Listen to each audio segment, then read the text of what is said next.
Welcome everybody to Plymouth Regional High School, where your With both teams 13-3 Plymouth Bobcats are getting set to take on the 7-9 St. Thomas Saints. Bobcats, winners of 7 in a row, getting set to battle here. We're going to pause. Anthem be played.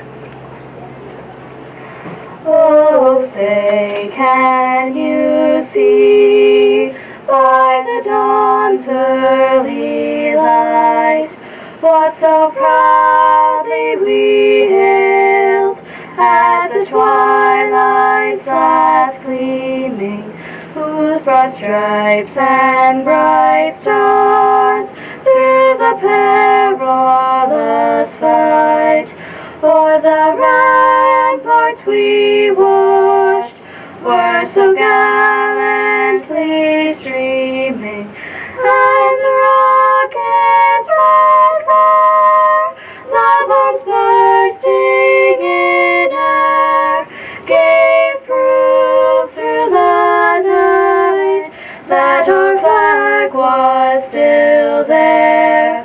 Oh, say, does that star-spangled banner yet wave o'er the land of the free and the home of the brave?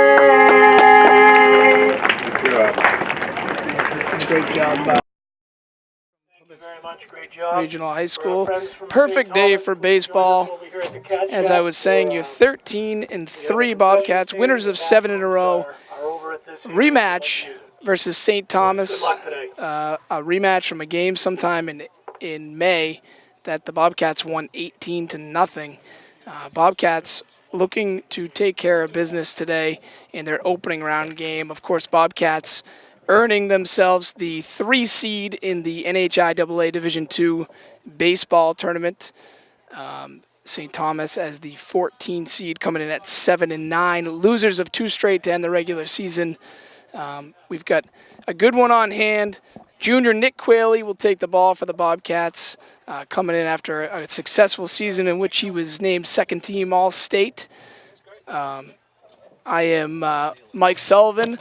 I am alongside Jim Carey. And Jim, you've been fortunate enough to watch the Bobcats for much of this season, and they're 13-3, leading them all the way to a 3 seed.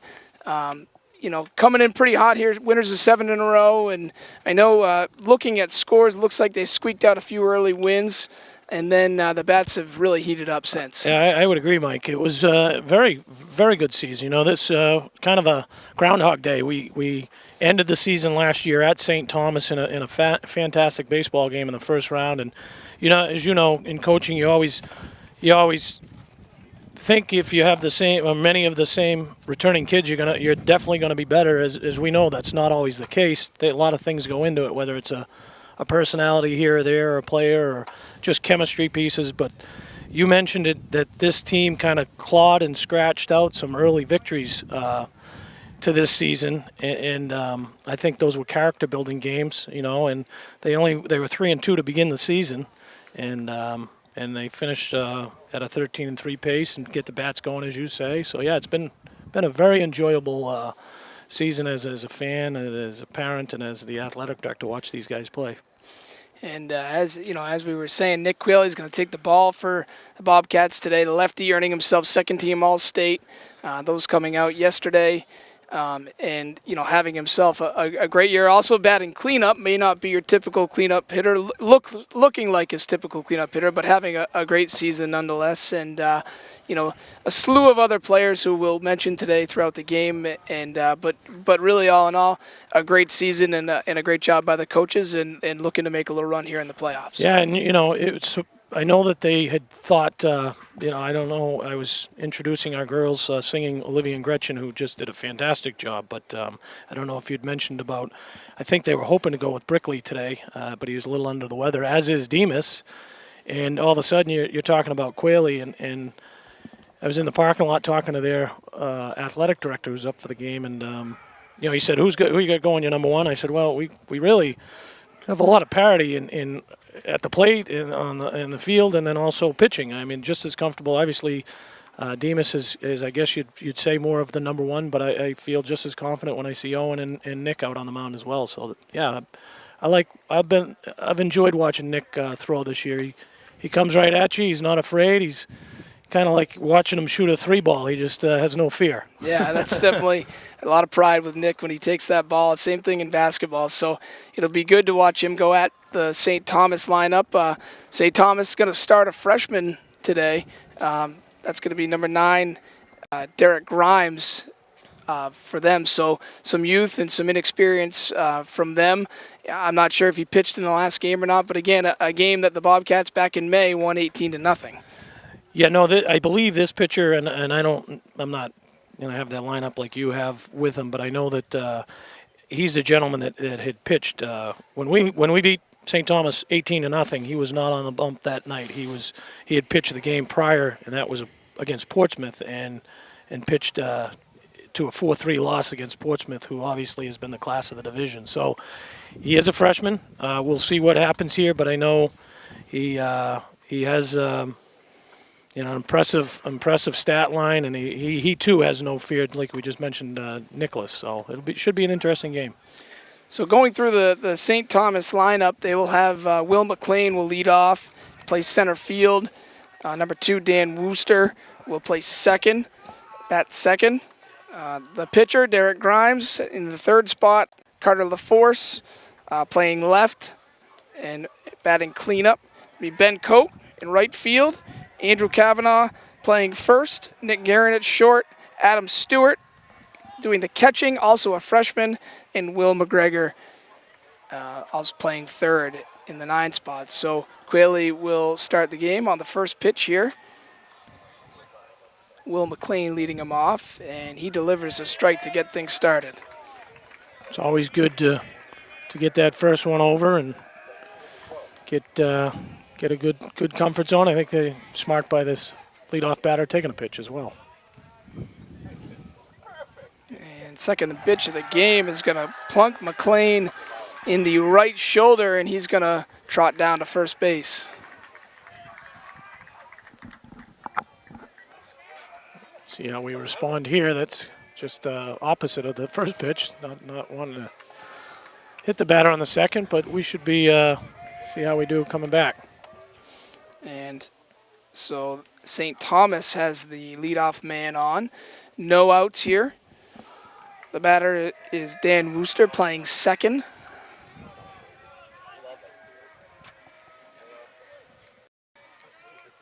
Quayle delivers, and he's going to throw another strike. Beautiful day here. It's a perfect day here. I mean, the crowd's starting to fill in a little bit, and 4 o'clock start, but nonetheless perfect here at Plymouth Regional High School. And the runner takes off. The pickoff is there. It's a high throw, sailed into the left fielder. He's trying to take third. Carey comes up firing, and he's going to be safe at third. Quayle with the pickoff to first, and the throw sails high, goes into the outfield, and St. Thomas threatening with no outs here in the first. Yeah, too bad. Had him picked clean. But all of these games are games of mistakes, and you try to limit them. We've had two early here, and see how we respond. And the ball is high to the outside. I was just getting ready to talk to you, Jim, about the importance of having that lefty on the mound so you can keep him close over at first and keep him from running the bases. And a good pickoff there to start things off. Yeah, I know Coach has been working on both offensively and defensively on that lefty. That's a good one. That's up for us. The ball is out, and Hogan is camped under it, and he's got it. It's going to be 1 out in the inning.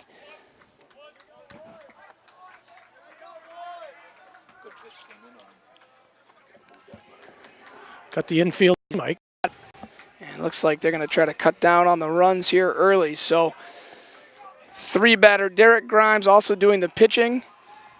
Freshman is going to battle Quayle with 1 out here. Runner on third. And it's going to be a foul back to the backstop, 0-1 count. Good aggressive swing by a freshman.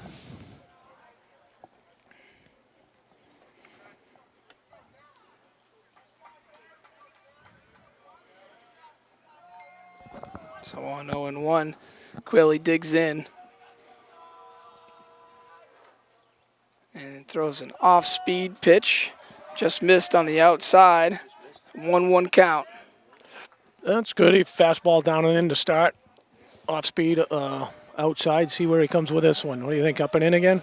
Yeah, they'll try to hit that same spot. And they went off speed. They get him to pop it up. 3 Bobcats in pursuit. And Carey is there. Had hung up there for a while. A little bit of a breeze. Seemed to have a little backspin. That was good. That held up for Danny. And cleanup hitter Carter LaForce. The left fielder comes up with 2 outs. And Bobcats looking to see if they can stop the St. Thomas threat here in the first inning.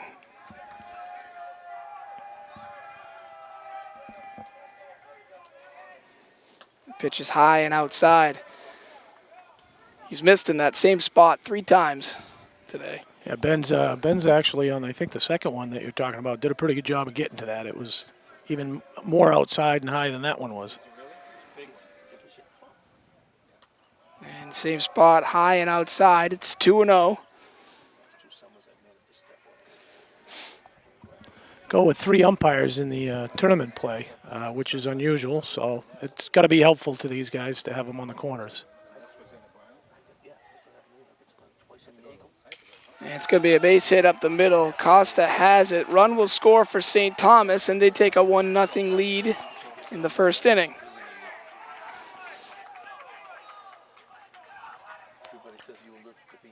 Got to come back here and hopefully keep coming at these guys and get out of here with just giving up that 1 run.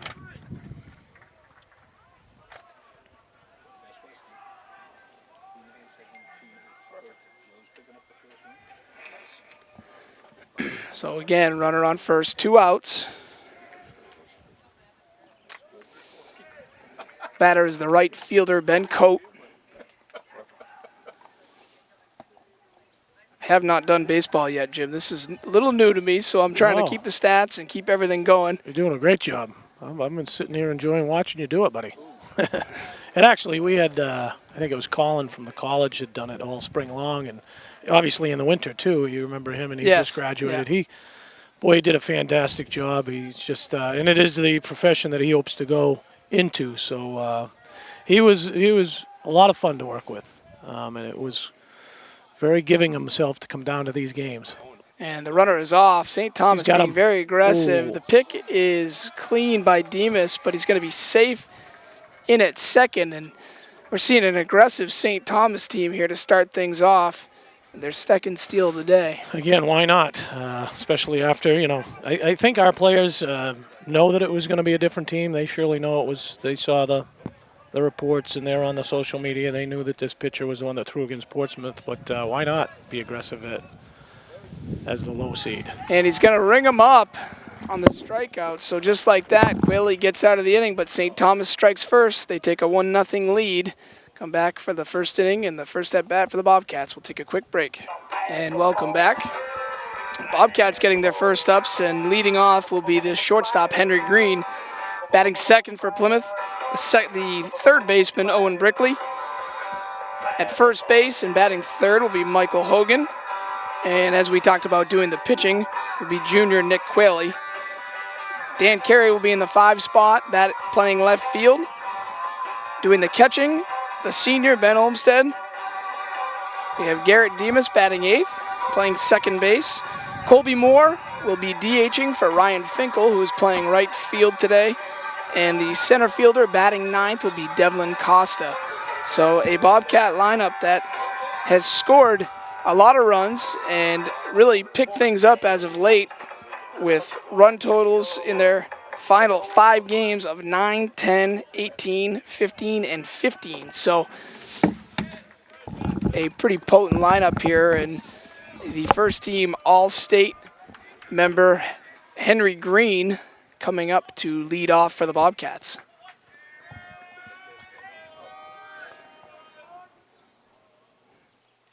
And he's being aggressive on the first swing. He fouls it off, and it'll be 0-1. Yeah, Henry's had a nice year. He's batting .400. You said he first team, I believe. That's pretty impressive as a sophomore, and he's had a great year for us in soccer. And then In skiing, they got Nordic runner-up, and he was a big part of it. Scored well on that championship day. So, looking forward for his leadership for the next couple years. Nice to have sophomores with that type of character and quality individual.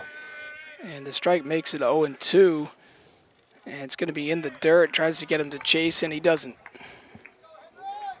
Sorry, going to probably be leaving you on in the beginning of these, playing a little DJ. Your father up here has a few requests. He wanted George Thorogood. He liked that Yeah, one. that So was- we'll see what he wants between the second. And it's going to be a low pitch on the corner, and he's going to get him looking. And a pretty good start for St. Thomas here. It looks like they just coming in with the mindset of nothing to lose, and we're going to be aggressive right from the start. Yep, nice pitches right there. He came right at him. I'm sure Henry's frustrated, never likes to go down looking.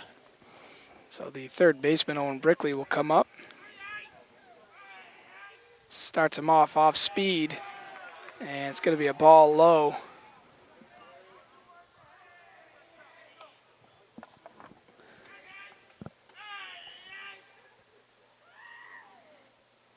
And he goes to the outside, just missing again. He's going to set it up 2-0 and hoping to get a fastball here, and could be his pitch. Yeah, he's pounding the down low. He's trying to keep it down on those batters.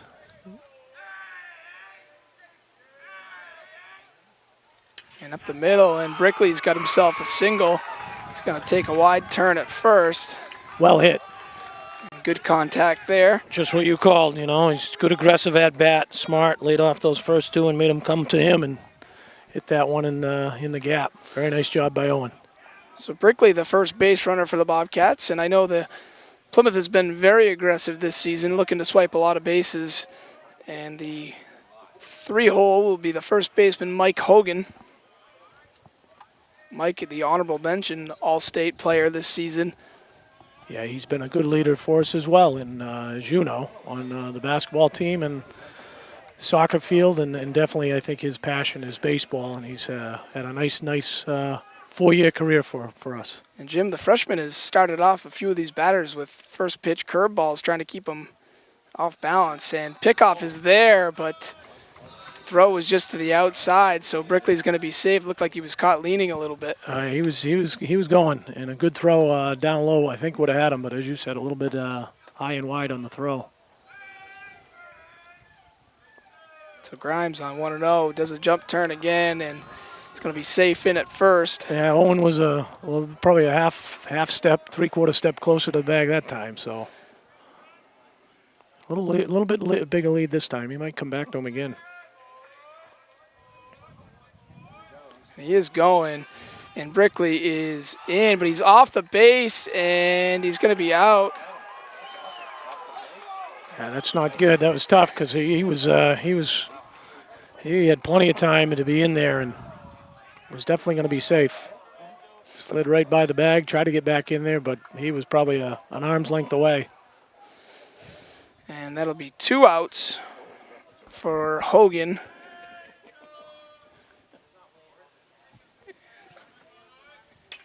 And it's going to be a base hit out to right field. So, yeah, a nice piece of hitting there by Hogan. Take that pitch to right field. Absolutely, love seeing that. Unfortunate that Brickley slid through the base at second, because that may have scored him. I think it would have been difficult. I think it would have been difficult. Probably first and third situation, but as you say, may have. And, you know, just like Plymouth has been aggressive on the bases, who knows? Coach may have sent him home. And the batter will be the pitcher, Nick Quayle, the junior. And he's going to step off the rubber and send him back. And again, being instructed by his coach to keep these base runners tight. Quayley's had as you mentioned, pregame or before the game there with, not only pitching, but he's got a 365 average. He's really had a solid year. And it's going to be low in the dirt. It's going to be 2-0 here for Quayle. And again, this is the aggressive count that Plymouth is looking for.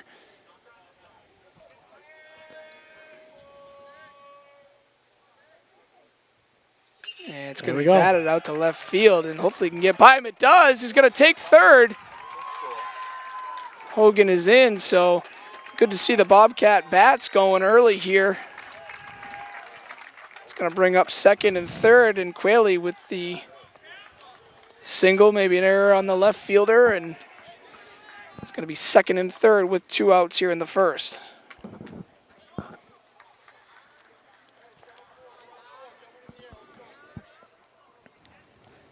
And the left fielder in the 5 spot, Dan Carey, coming up, another honorable mention All-State baseball player this season. 4 members of the All-State team for Plymouth. And, you know, Jim, we know that from our years of coaching. If you have a great season and earn the 3 seed, then you're going to get a lot of kids on All-State. Yeah, true. It's hard. It's hard when you sometimes have those kids that are maybe deserving, but if your team struggles, it is hard to, you know, it's they do the best they can. The All-State selections at any sport, any level is always difficult. But, yep, the 13-3 record definitely helped. So pitch is in, and the curveball just misses on the inside. 3 breaking balls in a row. He started them out with 1, too. So they're trying to not allow Carey to see a fastball here.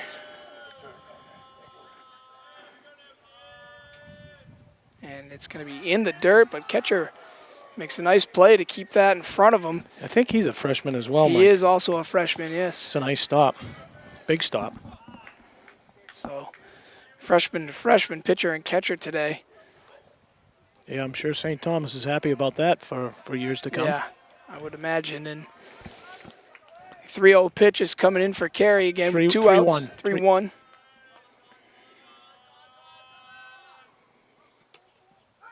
Looks like he's just going to hit that low and outside spot. Probably smart at a 3-1 count to see that one go by.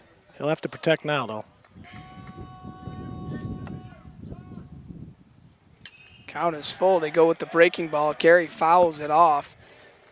He's battling up there. Be interesting to see what he does now. He's been really pounding down low in the strike zone. Be interested to see if he tries to get one up by him up high. He goes off speed again. Pitches at the center fielder, and he hauls it in for out number 3. And St. Thomas, after 1, leads it 1-0. We'll be back after this. And welcome back to the second inning. Bobcats trailing St. Thomas 1-0. Of course, the leadoff batter for St. Thomas getting on and attempting a steal. Quayle with a perfectly executed pickoff move over to first, and the throw sailed high into the outfield, and St. Thomas able to garner a run there and take the 1-0 lead. Really a good first inning all around for St. Thomas, and that's how you get things started in looking for an upset in a playoff game. Absolutely, and then all of the things that, for the most part, that we did were self-inflicted, and so it's going to be interesting to see how we respond. And say it all the time, it's not just at a high school level; it's all levels of how you respond to or play through your mistakes. And we had a couple in that first inning on both sides of the ball. The batter, the first baseman, Andrew Kavanaugh. Quayle on the second pitch gets him to swing at a off-speed curveball in the dirt. It's going to be 0-2.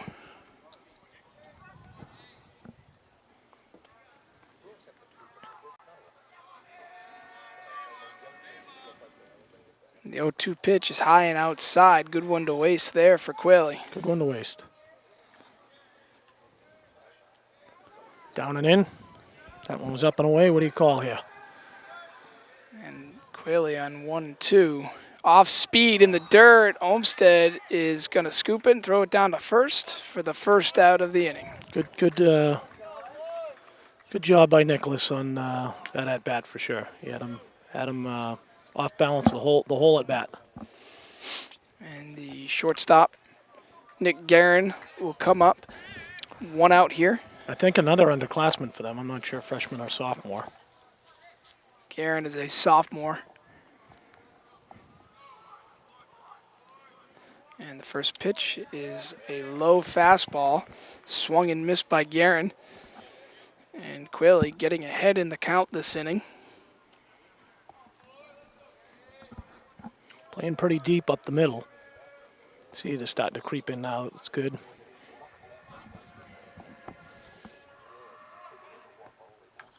And second pitch is going to be fouled back by Guerin. And Quayle doing a good job of getting ahead here on the batters. Gives them a lot of options moving moving forward here in the count. The 0-2 pitch. See if he goes up and away like he did last time, 0-2. And it's delivered, and it's going to be up and away. Set up 1-2. And last time we saw the inside curveball get the last batter. See if they go back to it.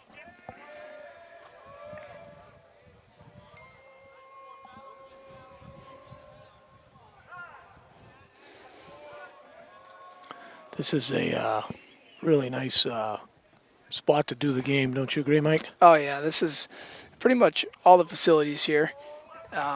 Just perfect. I mean, we got a perfect day, 80 degrees, sitting out here in right field. And off-speed pitch going to be a dribbler. Quayle's going to press it into the ground and fielded a great play. You know, I think I saw one JV game the other night, very similar type play, although it was the first baseman. It got to the first baseman and the pitcher was covering. Just a beautiful play, one you see at a major league level in spring training that they practice all the time. That one right there, I think Nicholas being a lefty helped him. He was able to pivot and make that throw. Righty would have had a harder time. And, you know, I think a lot of people that will watch that, it's going to make it seem like that play was really easy. He's very athletic, but a nice play there by Quayle to get the second out of the inning. Again, don't you think a righty has a harder time doing Absolutely, yeah. Having to plant and throw is pretty difficult while running away from it. But good for Nicholas. Talk about fielding your position. Was really sprinted off that mound and made a nice play, as you say. Not an easy one. So the batter is the catcher, Adam Stewart, and Quayle falls behind 2-0, but delivers a strike there. It's going to be 2-1. 2 outs here in the second inning. But yeah, doing it from this this deck up here that they had built this cat shack many years ago and have kind of stayed up and good inning. And strike 3 is going to end the inning, and the Bobcats, just like that, get out of it. When we come back, the Bobcats will see if they can tie it. And welcome back. Again, the Bobcats trail it 1-0 here in the second inning, and hoping to get something going. The catcher, Ben Olmsted, will lead us off. Ben's been making nice contact this year. A lot of them right up the middle. Kind of slaps that hard ground ball right past the pitcher. See if he can do what he's been doing this year. And the 1-0 pitch is just to the outside. It's going to be 2-0.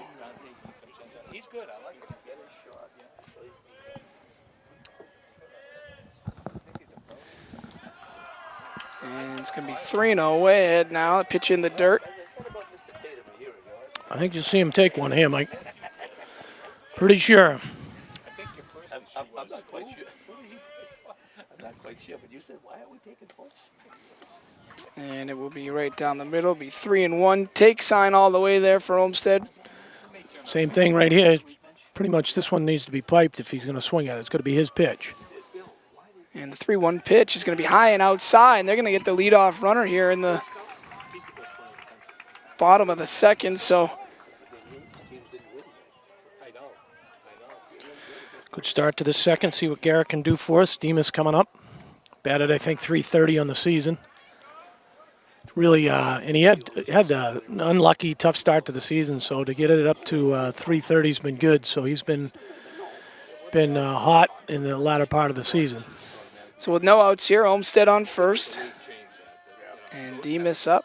First pitch is going to be high. Hard swing by Demas. I bet he wants that one back. That's one of the first ones that this young freshman's left up there. Good, healthy cut. I like it. And Olmsted with a pretty good lead out there and a jump turn. And this guy, he's got a nice move. Yeah, he's actually got nice pace to everything about his game up there. He seems very composed, very comfortable. He's certainly in control of things out there. Benny's got a good lead. So Olmsted with the good lead. And the pitch is going to be high and inside. Runs the count to 1-1.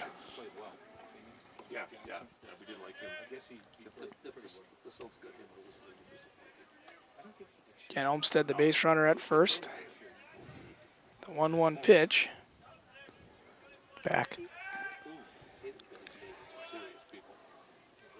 It's not your traditional pickoff move there. It's pretty well refined, but you know he's just a quick jump turn over there to first, and it looks like he's got these guys a little confused. Well, you're right. He's doing a good job because you almost lots of times you'll watch that front left heel.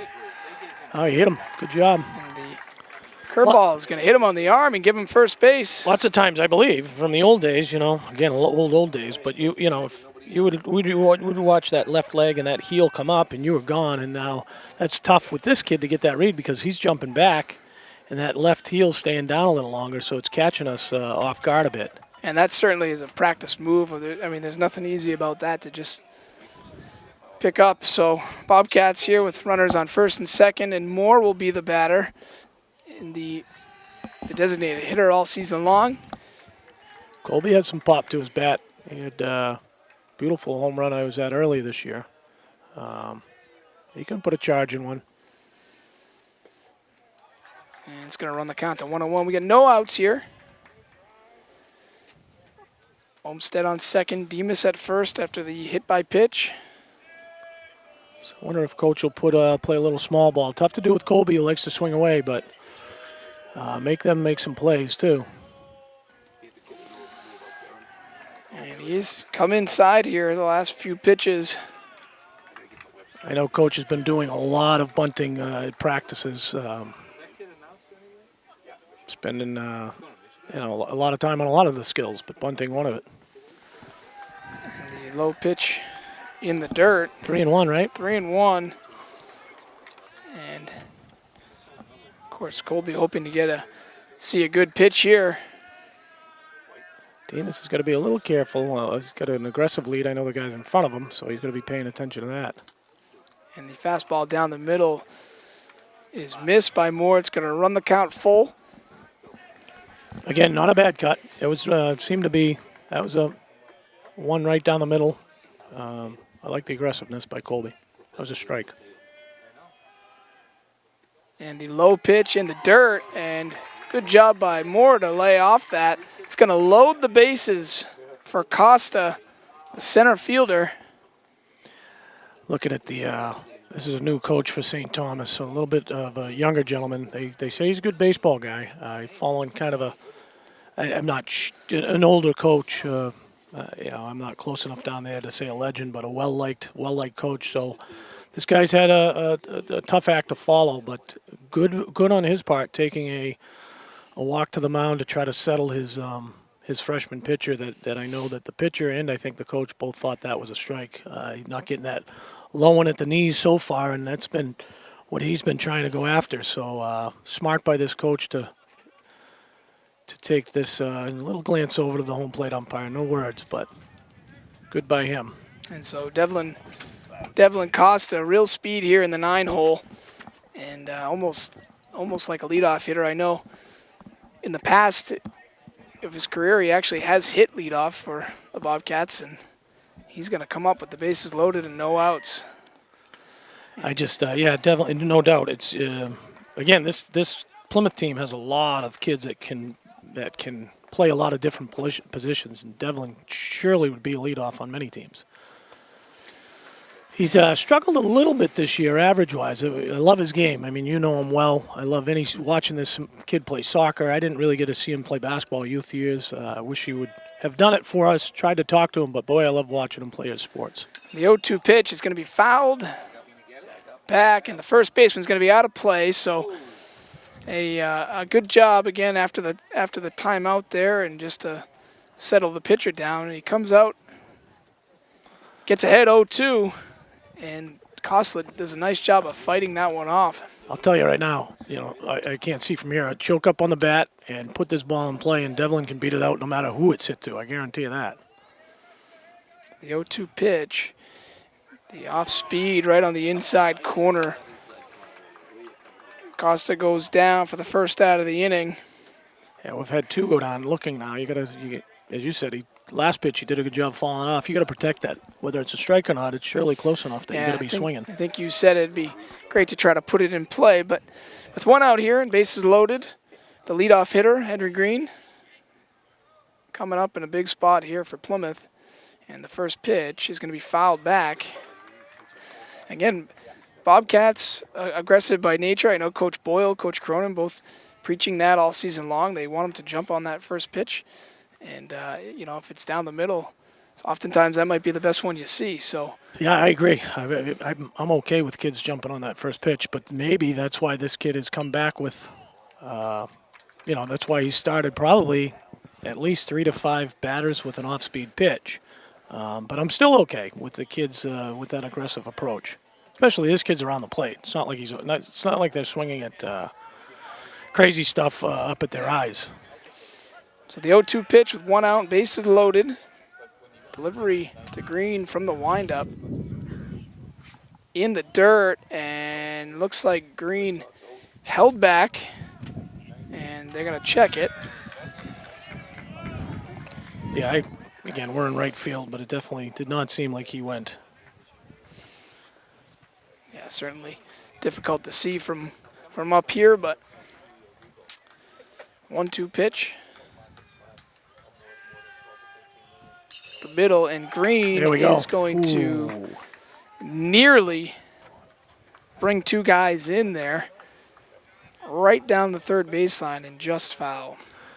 I love watching a lefty like Henry and those lefties with that sweet swing. And I said it before in a couple games that I covered. Bats just seems to stay in that strike zone a lot longer, and he's got a good looking swing. And he's going to put it in the same spot, and Boyle waving him in. It's going to get all the way to the fence. Wow. 2 runs in and more coming through. Green takes a big turn at second and gets back, so Henry Green is going to clear the bases. Great big job. hit for the sophomore in that spot. Getting a taste of why he's first-team All-State coach. He's got some courage, I'll tell you that. He's not afraid of being in those tough spots. He's a gamer. And the Bobcats here with 1 out in the second take a 3-1 lead. Great response. And he nearly had a similar type of hit down the third baseline the pitch before, so they worked him to the outside. He just took it right where it was pitched, and big hit. So Brickley will come up with 1 out. Green at second. Pitcher's going to step off and keep him close. See what O does here. I know he's probably frustrated about the sliding past second there, so he'll want to make up for that. Hopefully not too much so, as sometimes when you try to get something back or try too hard, it can work against you. But he too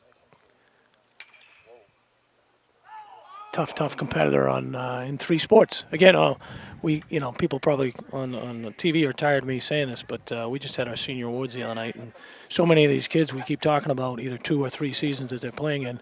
The NHIAA does a 3-sport athlete award. We had 28 students.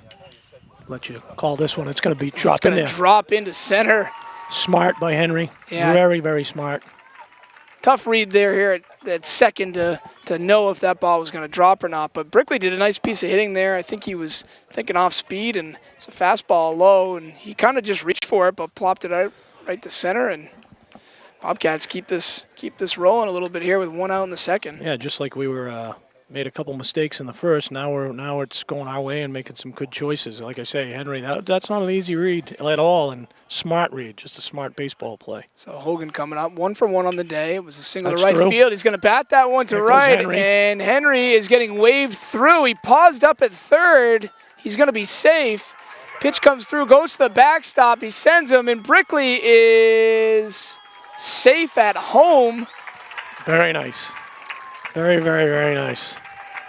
Great response to what was happening in that first. And you talk about, early in the broadcast I was talking about clawing and scratching some of those games early in the year, and we're seeing a little bit of that here in the first couple innings. And they're going to take a 5-1 lead after the single.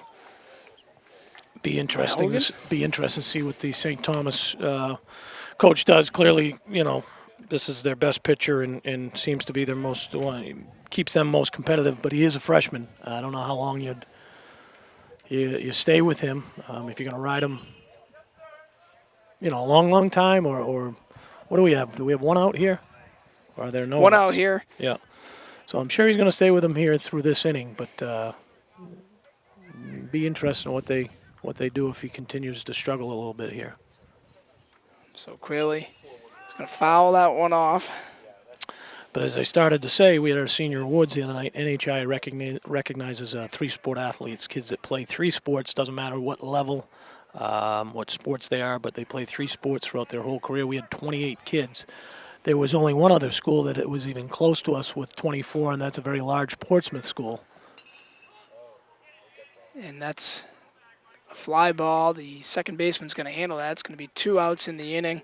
And that's a credit to you and Chuck. Yeah. Before you also promoted that Very much, as Chuck. well. When I said yes, which I called Chuck the other night afterwards, and Chuck Lenahan is the former AD, longtime football coach, and really stressed kids playing all sports, which I respected very much, and our whole coaching staff does. So it is a credit to him, and I'm just trying to keep a little bit of the stuff he had going. But we had 28 and Portsmouth 24, and then there was only, I think, about 10 or 11 other schools out of 90 that only had double digits, and everybody else was low singles. So we're very proud of our kids doing that, and I think there's just so many benefits to playing all the sports, whether it's not all about championships. It's wonderful when we make these types of seasons and can have great winning records, but there's many, many, many more values other than the wins and the losses. So very proud of that. Nice to see the 28 kids get recognized for that. And Carey runs it to a 2-0 count, gets ahead. And pitch will be low. Runs it to 3-0. Hit it hard. His first at bat, flied out to center. Runner is Hogan. We got 2 outs here.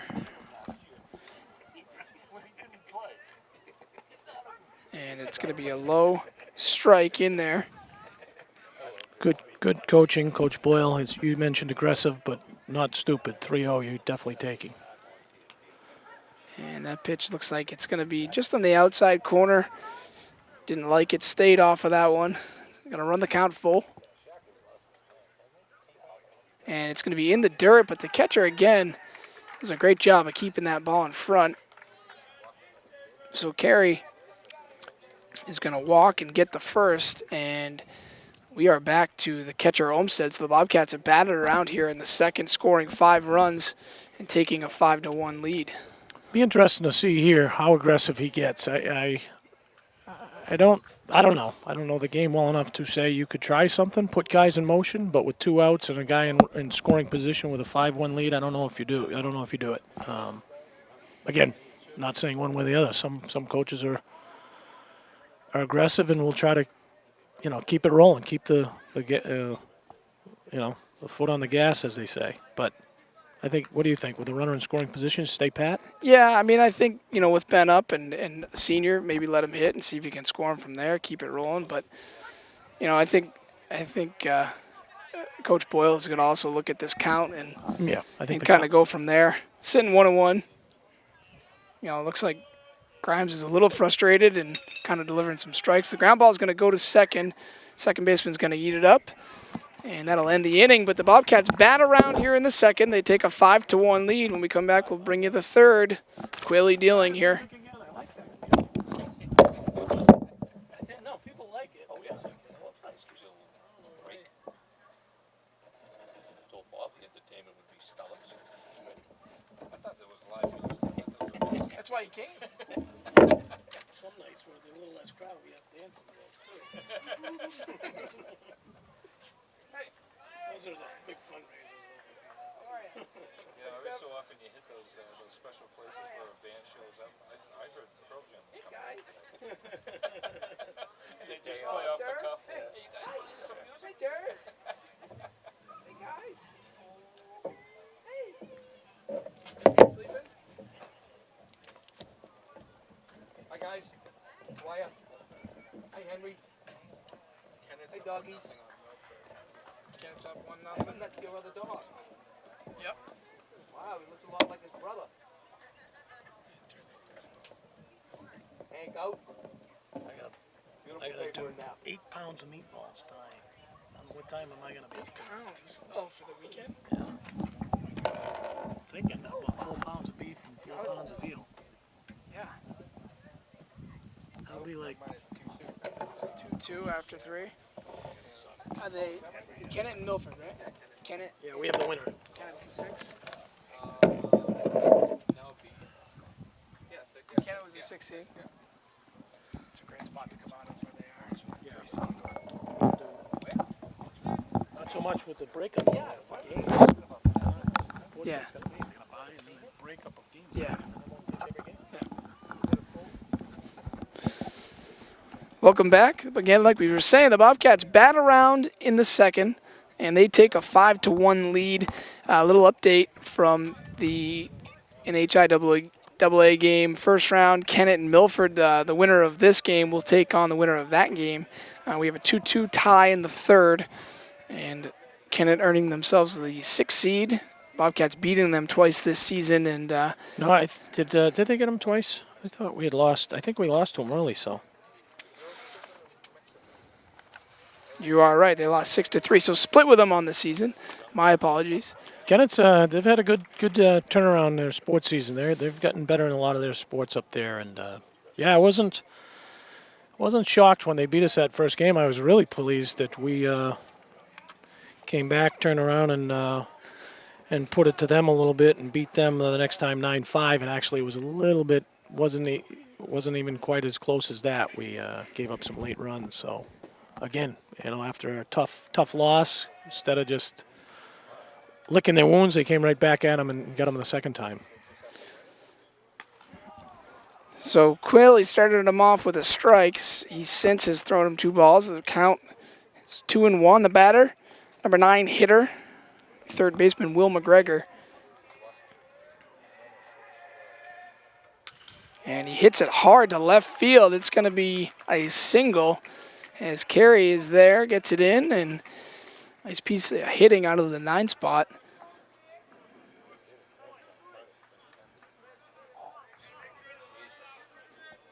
And that's going to get things back to the top of the order.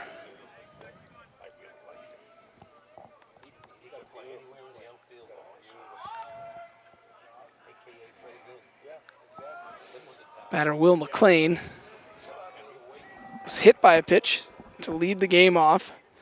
And Quilley's going to be high and outside. See how aggressive St. Thomas stays here with base runner on. Safe lead at first. And Olmsted tries to backpick him at first, and McGregor's going to beat that out. Good, just trying to keep the runners honest. Yeah, not bad. I'd like to see Ryan was moving, but I'm not sure if he knew that was on. It was moving, but I'd like to see a little bit. When I don't mind those aggressive plays in the field as well, but you want to have the backups and. Curveball in the dirt. Olmsted keeps it in front. He's going to come up, fire, and he's got him, and going to be just safe at second. Pretty good throw there by Olmsted to make that play close. That was a nice throw. It was going to be difficult to get him with how far it bounced away from him and had to go behind the batter, but he came up throwing and made it close. And so that takes the ability to keep him close there at first. Out of play. 2-0 pitch is going to just miss high. I think it's 3-1. I think we have a strike. I believe he swung at one of the pitches. A lot of things going on right now. Oh, believe me. As you know, we both do pretty well with that. Yeah.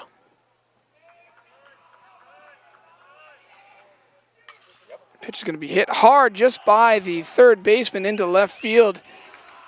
Carey's going to bring that in. It looked like it had some funky spin out of the dirt. Yeah, it was tough. It was right at his feet. He was in between trying to catch that thing in the air or trying to short hop it. It was I think you score that a hit. I believe you would. It was a little bit to Owen's left, and like I say, kind of right before where he could really catch it in the air.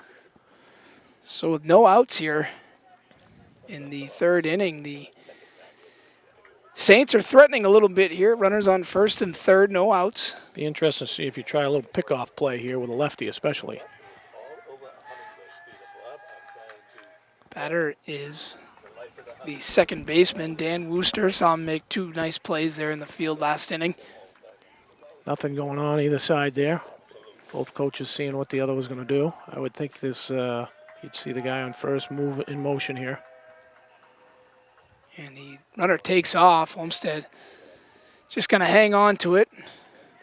Right in Quilley's patented spot where he's been missing. High and outside. Hasn't hurt him. You know, he's wasting it out there, and that's okay.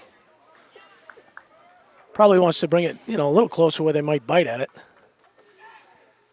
And the pitch will be low and in the dirt.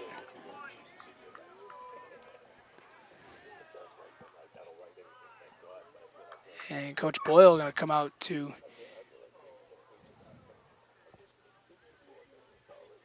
He's got talk to his pitcher. Looks like he's calling out the trainer as well, John Bruley. I don't know if Nick is kind of grabbing at his lower back.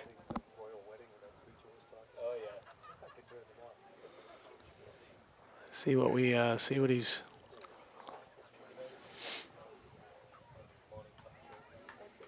We've had a couple of guys that are under the weather.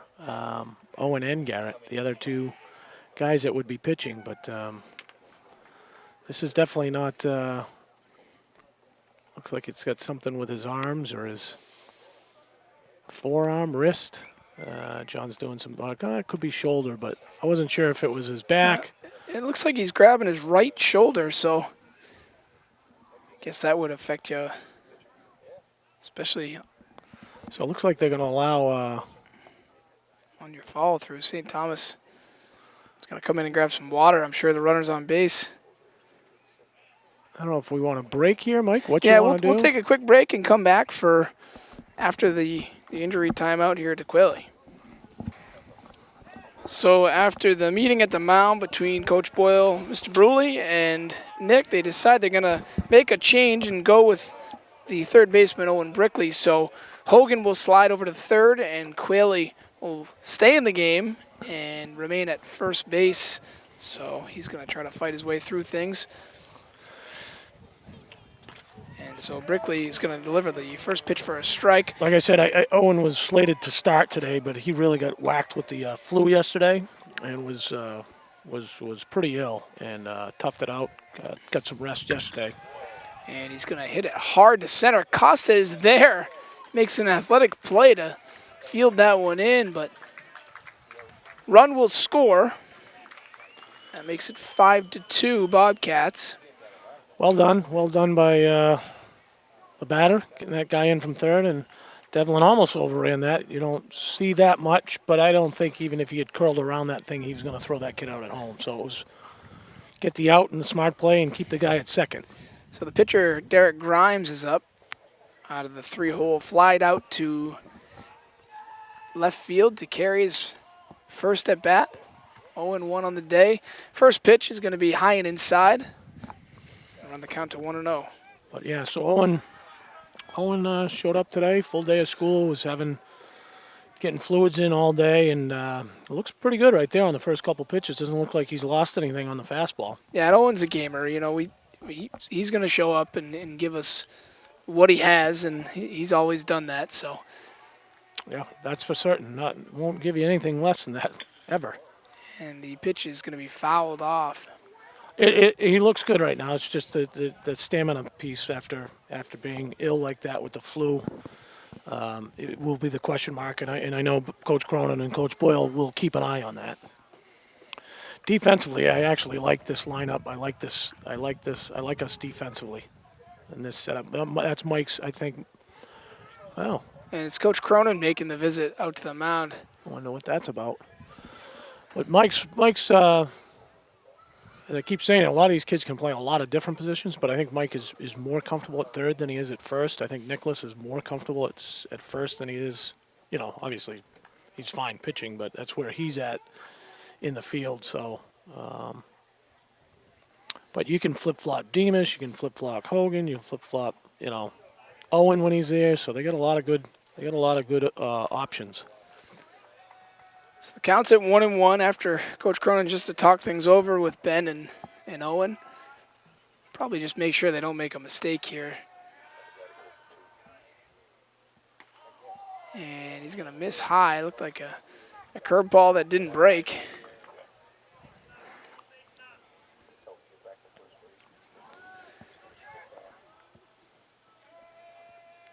What do you got for a count? And 2-1 with one out. Runner at second. Fastball is going to be fouled off.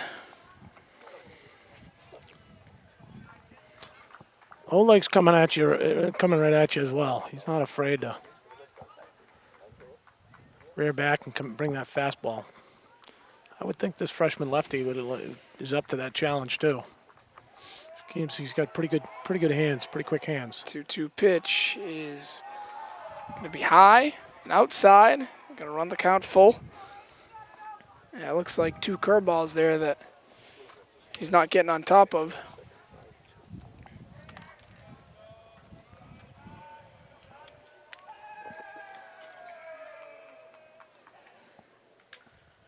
He's going to foul it back. That one hurt a little bit. I think he's all right. I think he got that off his foot. Major leagues nowadays, you'd see somebody come up with all kinds of armor on, don't they? They got it around their ankle, they got it around their elbow, they got it around their cheek. I think back of, again, I like to think I'm not that old, but I go back to I'm not going to say there was no helmets, but they had helmets with no ear pads at all. Guys were just coming up with the one you'd buy at what looks like the one you'd buy at the souvenir shop. Actually, I do remember a guy not wearing a helmet. I think it was Bob Montgomery, who was a catcher for the Red Sox before Carlton Fisk, I believe, and then I believe I watched him bat without a helmet. And again, you say you don't think you're that old, but that's showing your age there a little bit. But well, that's when they probably was smoking like a pack and a half of butts on the bench too. We had Willie Stargell. There's pictures of him having cigarettes on the bench. I mean, ridiculous. Times have changed a little bit. I would say so, just a little bit. The one that always got me is goalies playing without a hockey mask. I mean, Jacques Plante was like Einstein. Hey, I'm going to put something over my face with this rubber thing coming at me. So Grimes is going to foul that one back. His count remains full. One out. And he's battling up there. He is, but I like what Owen's doing. The kid, he's been a little late on him every time. He's having a hard time catching up with us, so just keep coming at him. We could really throw back the years, get your dad on the headset. He could tell you some stories, I'm quite certain. I think when he played, they used to take the ladder out and have to go get the ball out of the peach basket, didn't they? That was back when he could jump and run. Runner takes off. It's going to be a high fly ball. Finkel looks like he's running back along with Quayle. Quayle's underneath it. It makes a good play. Runner tags up at second. Big throw by Quayle. And Nick's hurt. He goes down to his knees after that throw. And I'm not sure what he's got going on right now. I try to find out. He keeps grabbing like at his hip, but that was one heck of a play. I mean, that was a major league pop-up. And if you've ever played baseball before, it's got that backspin to it. So Nick had to go directly back in a straight line with that backspin and make that play. That's not easy. I think I would have liked to see Ryan come in on that for many reasons. He has the angle coming in. He's going to be able to have a better opportunity to throw the guy out going to third. And then the injury piece to Nicholas. He's still wincing back over there. So I know it would have been a long run, but that ball was up for a long, long time. It didn't look like Ryan got a great jump off the bat from that. And Quayle took right off on it. And he's made two really athletic plays in the field today. Yeah, you get to watch him in practice at basketball. He makes many athletic plays every single day. People don't give him. They think he's just a spot-up three-point shooter. I watch him handle the ball going rim to rim, and yeah, I think he's got as good a handle as any of the guys you had on the team this year. And it took him a little bit to convince him just to go, be creative, and he is. He sure is. Next year, moving forward, I think with he and Owen and some of the other guys going rim to rim, you could do some fun things in transition with a couple of those kids.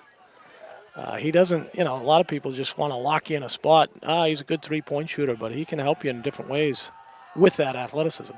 Counts run to 2-2 on the force, and the ground ball will go to Demas. He's going to eat it up and make the play over at first. Billy grabs it for the third out of the inning. St. Thomas puts one on the board, and the Bobcats lead it 5-2. When we come back, Bobcats will bat in the third. Welcome back. Garrett Demas to lead things off here in the third. Demas getting hit by the inside curveball his last at bat. That kind of got us going, too. I mean, it's so many. Yeah, He's aggressive on the first pitch. He's going to bat it into center. And they have the leadoff runner on base again. it's good. Good to see, like I said, good to see Garrett get going the latter half of this year. He's going to be,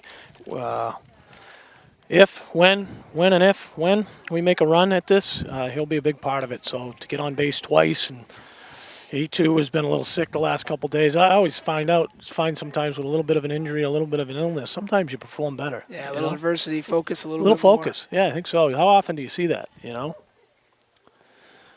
They talk, we'll throw the names again. Who was it? Goodness gracious, now who came out of the Knicks locker room back in the day? I'll have to ask your Willis dad. Reed? Was it Willis Reed that came out injured into the NBA Finals? And, of course, we have our most memorable with Paul Pierce being wheeled out. That was incredible how he came. Well, he was dead, I think, and made his way back. Oh, goodness. So Colby Moore the batter, 1-1 count. But, no, you do. And you do have an injury, a little banged up sprained finger or a sickness. Sometimes you have that focus. So good for these guys stepping up. And it's going to take the count to 1-2. Moore drew a walk his last at bat. Of course, Bobcats batted around last inning, so everyone getting a turn. And with no outs, 1-2 pitch. And the throw over. Demas will be safe at first.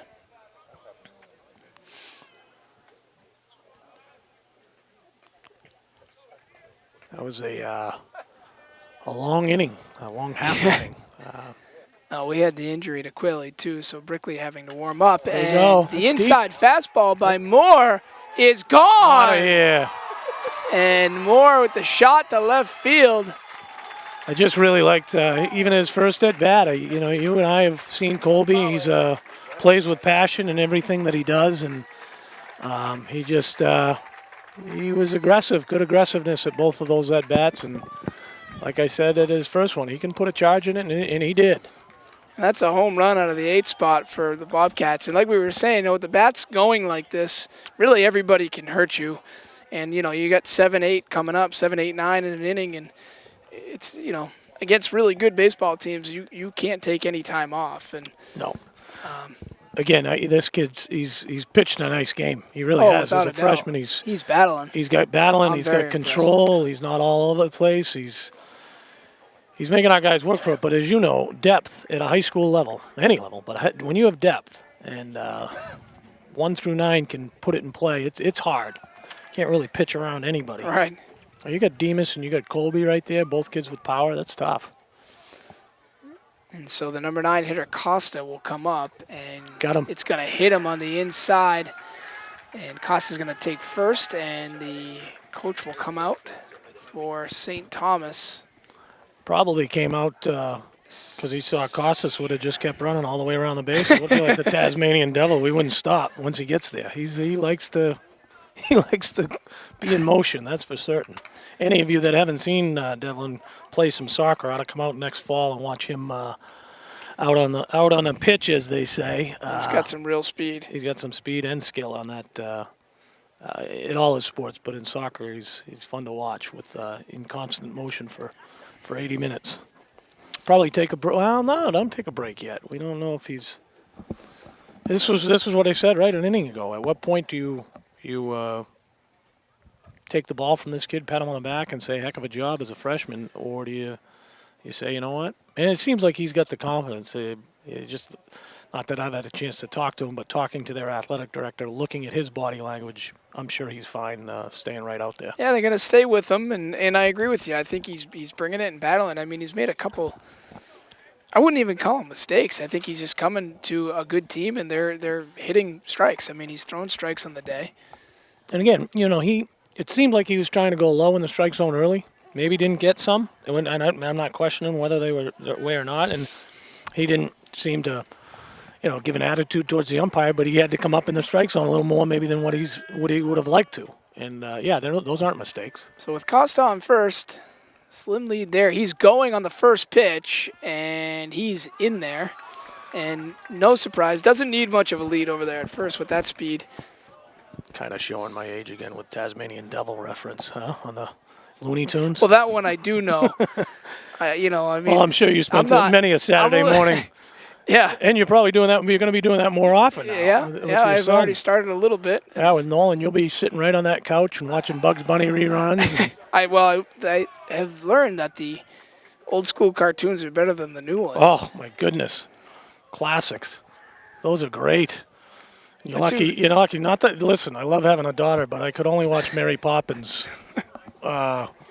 Knew every single word to that show. Bugs Bunny was a little bit more up my alley than Mary Poppins. So the leadoff hitter, Henry Green, who cleared the bases with a double last inning, is going to come up. He's going to take the count to 2-0. And Costa gets himself to third.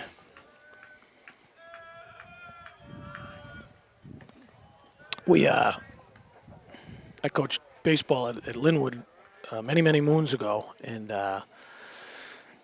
at Class S, we didn't have nearly this depth that Plymouth does. In fact, nobody covering. Ooh, that's the old monkey balls, Indian rubber. Yeah, the pitcher right there, that was probably his one. That was the first, and coach was coming to get him. Yeah. I mean, just like we say in any sport, you gotta be hustling. And a wild pitch, he didn't make an effort to get to home, and I think coach is seeing that and saying, you know what, you've done well, but probably time to let somebody else take over. So Costa scores on the pass ball, and Henry Green is going to take ball 4 to get himself to first, and the coach is coming out to meet with the freshman, and like we said, we're quite certain that he will be coming out, and he is. So we'll take a quick break, and when we come back, we'll bring you the pitch. No outs here. Bobcats taking 8-2 lead. And welcome back. The new pitcher for St. Thomas coming on with no outs. Runner on first. They're going to take second. It's going to be a low throw in the dirt, but the batter, Mike Hogan, swinging. Oh, sorry, Owen Brickley's up. Staying aggressive. I like it. You've seen it too often here. Even that Kennett game, almost we had a huge lead, and you give up a few, and you just never know. And then also moving on to the next round, if you can save pitches, that's huge. It becomes very important to with the new pitching rule and its pitch count as opposed to innings. Even inning, it doesn't matter, but I think it's even more magnified with the pitch count. So Brickley is going to turn on one to left field, and that's going to be gone. Wow. Brickley with the line drive home run. That was a line drive home run. That got out of here in a hurry. And the Bobcats bats have woken up here. 2 home runs in the inning, one by Colby Moore and one by Owen Brickley, and that's going to run the score up to 10-2. And again, I think that's that aggressive nature that we were talking about earlier. That was, Owen was aggressive that whole at bat. He swung at the first pitch. That might have not even been a strike, but he's ready to jump on a fastball. Yeah, and again, once you have them down, you want to keep right at them. And again, they're I'm not going to use the word fragile team by any stretch because again, a brand new coach taking over for a long time. Fixture in that community, and then a bunch of young kids. I'm not going to use the word fragile, but they're inexperienced, and you want to, they've given up a lot of runs in a number of games, so stay right at them. And another gap right here, but I think it's going to be caught by the right fielder.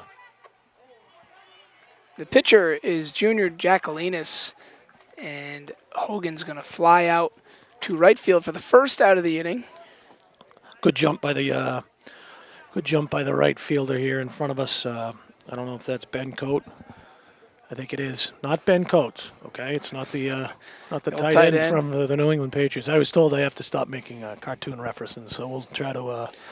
Oh, I think you were encouraged by the cartoon references. Is what I heard. Yeah, well, we'll get into Three Stooges. We'll go go into Three Stooges and some other ones. I won't go as far back as Abbott and Costello. Well, that's who we are right now, I believe.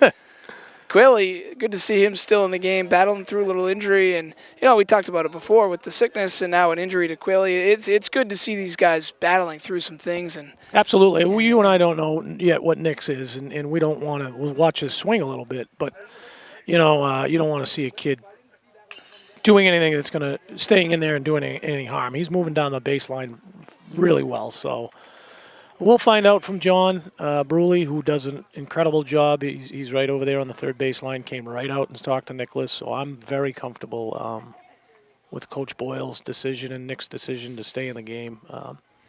And I'm certain Coach Bruley will check with him any chance he gets right after this to see how he's doing. And the batter will be out of the 5 spot, the left fielder, Dan Carey.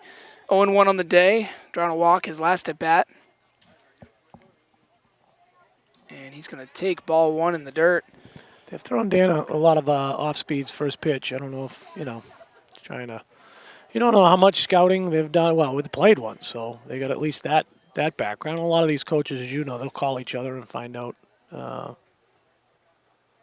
about the at-bats of this player or that player. They're pretty well schooled nowadays with all the software and the stat programs. So that low strike runs the count to 1-1, 2 outs here. Coach Boyle gave you and I a stat sheet that Coach Miller used to bust me on my handwritten stats about that they were cryptic and people would find them many thousands of years later, but Coach Boyle's computerized stats aren't much better. I'll tell you that, just a little prettier. Scott, you're talking about Scott Miller, Yeah. the umpire. I said coach. Oh, the umpire, Scott Miller. You're right. Yes. And ground ball is going nice to go play. back to the pitcher. Nice play by him. Yeah, he's and falling off gonna to his throw left him and made a out. nice play on it. Yeah. That's 3 for the inning. So 5 runs there in the third, 2 home runs, 1 by Moore and 1 by Brickley, takes the score to 10-2. We'll come back for the top of the 4th. Battle here in the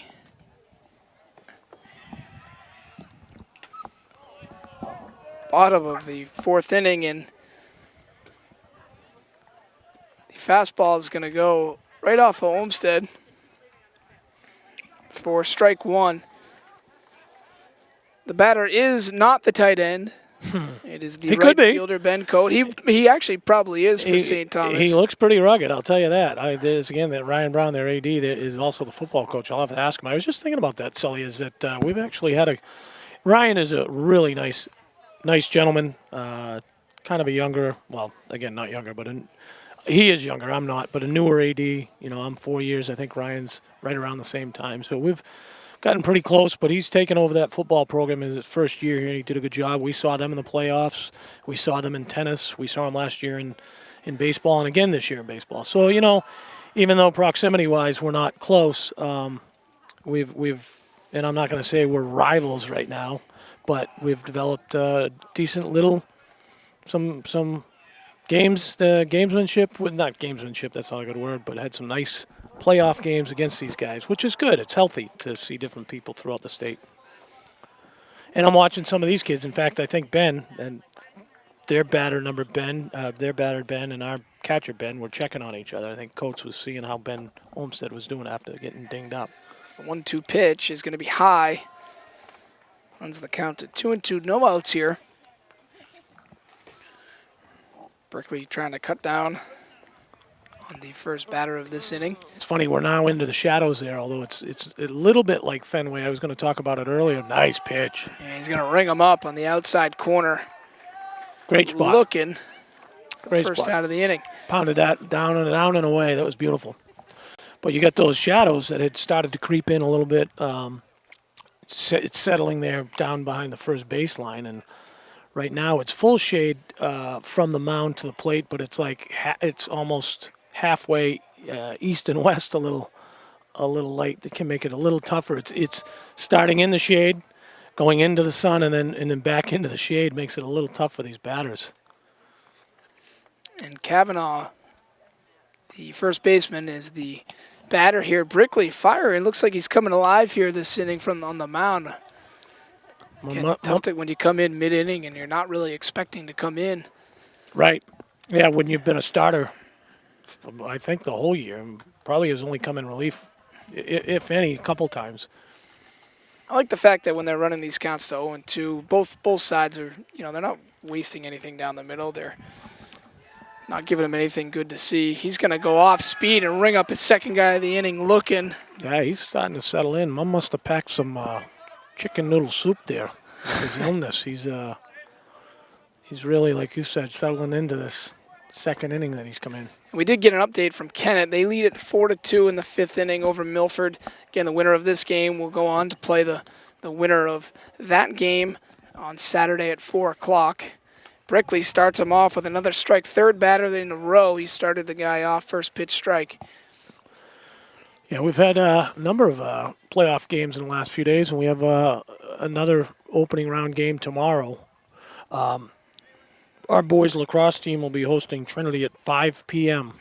Kind of a unique start. I didn't bump it up. The NHIAA just gives us a starting time, so I just honored that. But a little different if anybody's watching tonight when this baseball is aired and wants to come out and see the lacrosse team, who's had a fantastic season as well. They're the 4 seed, I believe, playing. Oh, wow, just buckled that guy. But they're the 4 seed playing Trinity, the 5 seed, I believe, at 5 p.m. tomorrow, Friday night. 1 ball, 2 strikes in the batter. And up the middle, Henry Green there. He's going to eat that one up. Nice play, good hands. Good inning. Good strong inning by there. And so the Bobcats lead it 10-2. And welcome back. Ben Olmsted will lead us off here in the bottom of the 4th inning. He is 0-1 on the day with a walk. Flew out to the second baseman his last at bat. Pitcher gets him started with a ball. He's going to run the count to 1-0.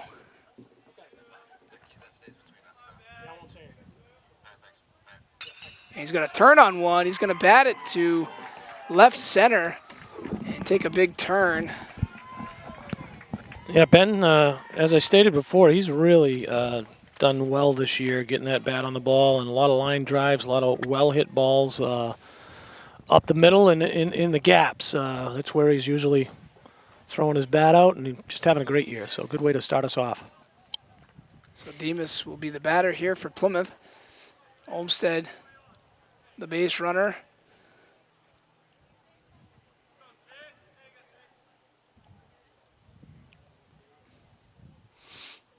And he takes the first pitch, going foul towards the third baseman. It's going to be a fair ball. And some... Yeah, Ben's frustrated with himself. He should have been, not halfway, but he should have been off a good third of the way there. He was on the bag. He's wondering if that should have been a infield fly, but I think pretty difficult when the ball looked like it was foul. Well, no, you only had one guy on. Fair, so one guy on. You're right. We didn't have a runner. Correct. So it wasn't going to be infield. But you know what I liked? He's frustrated. Coach Boyle, I'm sure knows that's a bit of a mental error. He saw that Ben recognized that, and he gave him a little fist pump going off the field. Yeah, that was unlucky his way as well. So yeah, but I mean, Mike, he could have gotten frustrated like we all do, but he gave him a little fist pump, knowing he's going to need him back there behind the plate on every single pitch, and that's where he needs him. And so that's a good job by Coach Boyle, the pat on the back. And Coach Boyle, not going to like that I'm mentioning this, but winning Coach of the Year honors in the division as well. Absolutely. So, yeah, I'm glad you did mention that. After we had mentioned all the kids that had been All-State, Coach Boyle, Coach of the Year. Let's talk about following a legend and Coach Underwood and what he's done, Mike Boyle's done in the last 3 years from taking over from Tom has been fantastic. Great to see. Those are not easy positions to try to fill when you take over somebody that's been there that long. And you know, he was a player for Tom, and I know thinks the world of him and learned an awful lot. But is doing taking some of the things they learned from Tom, and he sprinkles them in and doing his own thing, and it's been a nice progression. Nice to watch again. Not much of a lead at first. So more the batter. They Of course, do. hitting a home run his last at bat. Yeah, he was 1-1 on the day. is he 1-1? Yeah, he had a walk. Yeah. That's right. He walked the first at bat. These guys spend what I was going to say is spend a little time pausing, holding these runners on. I mean, I think it's good, but it can't throw off your rhythm. You don't know if that wild pitch is due to that. I mean, those are hard things to teach at a high school level, and good for them for trying that. You mentioned early in the game the freshman was doing a nice job of holding our runners on and keeping off balance, but you also can't lose your rhythm as a pitcher. So with one out here, Demas moves up after the pass ball, 3-1 count, but pitch in the dirt will be ball 4. So Moore draws his second walk of the day, being patient up there. Good Colby showing that patience. That's a good word, you know. He walks, hits a home run. We know he's jacked up. We know what type of player is, you and I. He loves to play with that energy, but drawing 2 walks is showing some composure and some maturity on his part. So Costa will come up out of the 9 spot, hit by a pitch in his last at bat, scoring a run.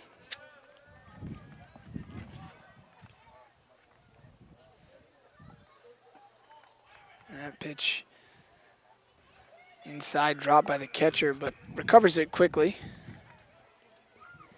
Sully, good to see you here. You liking? I know you do our football program all the time. You know, I mean, it's a little different pace for baseball, but yeah, nonetheless, enjoying it. Love to get out and support. I would be here watching the game anyway, so it's.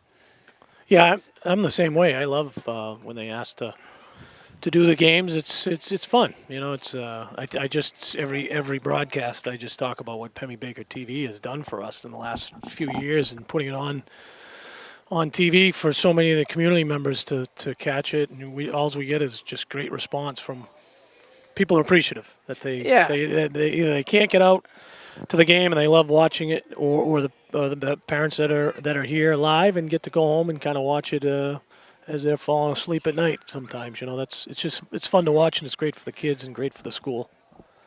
Without a doubt, and it's stepped things up for sure quite a bit, and people can watch the games after. And I know sometimes I'll go back and just listen to the commentary. You know, you can pick some things up from watching, you know, some of the games in the winter, just a different perspective, whoever it is that may be watching. Right.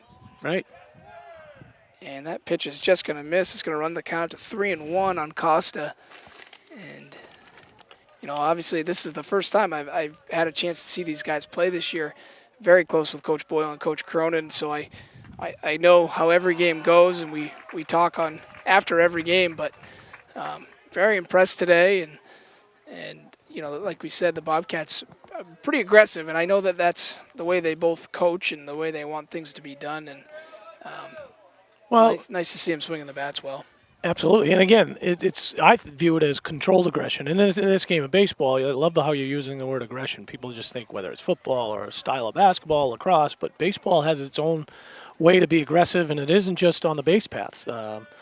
Just everything they do, and I like that. But it's controlled. To me, it's not over the top. It's not ridiculous. Some people can critique, you know, they can critique all of us, but you know, why did they do this? Why did they do that? Not just Coach Boyle and Coach Cronin in our style, but you open yourself up with an aggressive play when you maybe get thrown out here or there. But I know one thing: if you watched them all season long live, it has totally benefited them playing that style. So we're way on the positive side, and then on the negative side with that aggressive style.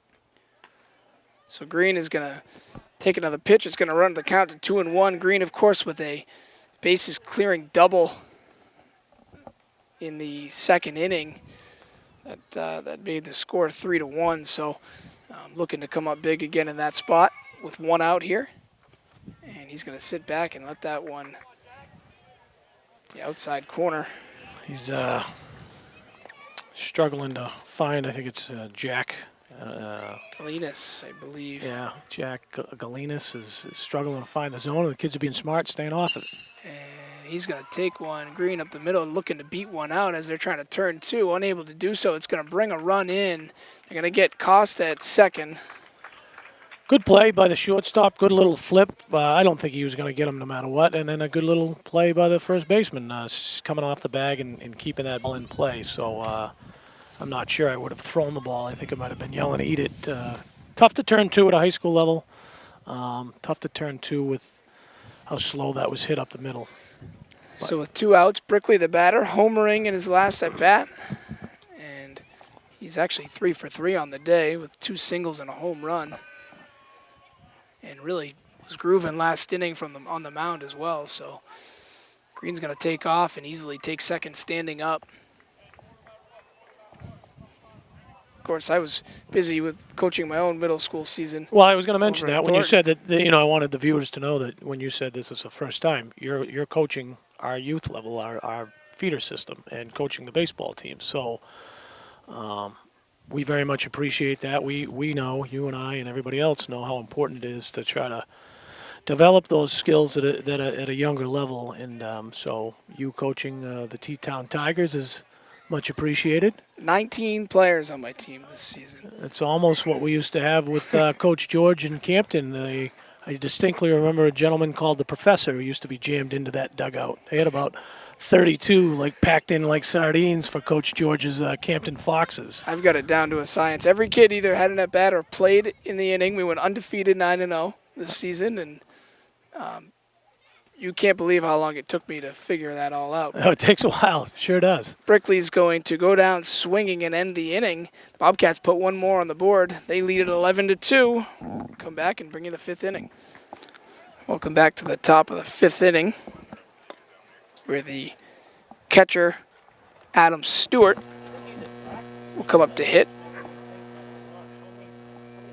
for St. Thomas. Again, the top of the 5th inning. Brickley's going to deal him a ball on the first pitch.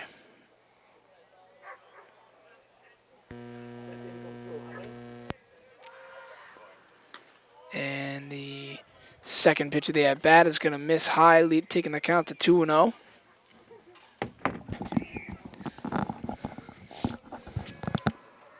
I'm back, Sully, in case you needed me, buddy. And low pitch in the dirt will run the count to 3-0, so catcher Stewart getting himself far ahead. Brickley seeing if he can battle his way back.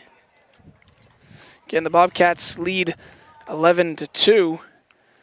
And now we are in 5th inning territory. We're hoping that they can hold St. Thomas to some runs and maybe push one more across to end the game. Drops that one in for a strike.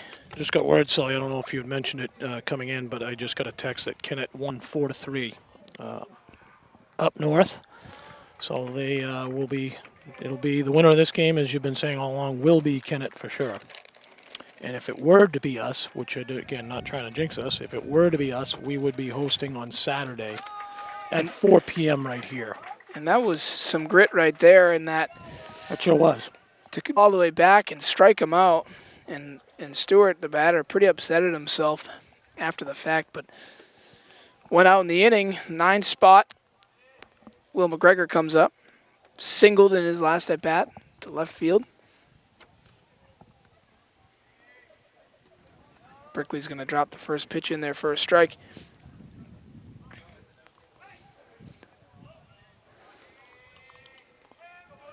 I don't think anybody's really left. That's been a nice crowd. Few latecomers with that, people coming from work or wherever. It's just tough to, it's a beautiful venue that we have, but it is a little bit of a walk from the parking lot back here, but it's filled in nicely. Good crowd. That's going to be tough. Strike 3 is going to be in the dirt and get by Olmsted, so McGregor will take first. Good hustle. Good hustle by McGregor. I know all kids they don't like getting on that way, but you know what? Good for him. Good for him for staying with the play. And that will bring up the leadoff hitter here for St. Thomas, Will McLean. Center fielder, singled in his last at-bat to left field. Also hit by a pitch in his first at-bat of the game. Scoring a run as well, so.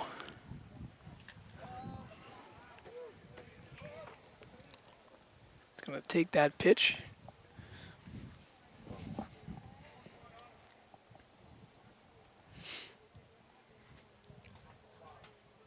Pretty good lead out there at first, and Brickley's going to check him.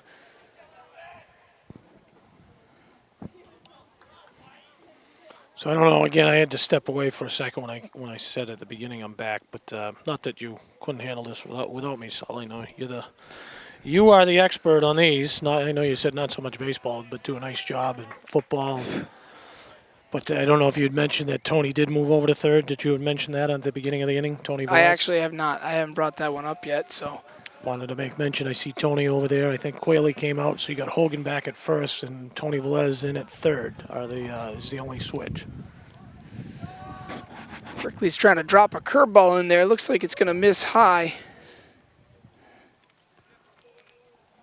Again, beautiful up here. We are far out, but the strike zone has looked consistent. I don't see too many people kind of questioning this, that, or the other thing. That I'll call on that one at the knees we talked about early, and then there's, I think it's a very fair strike zone. Not that it's tough when kids when it's like the old Pedro Martinez days. If it's on the black or the white line of the batter's box, up down, it makes it very difficult for kids.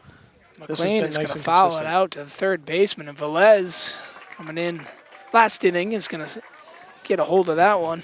Tough to tell from here, but I think Tony just made a very nice play. There's that boundary line over there going from the dugout straight out.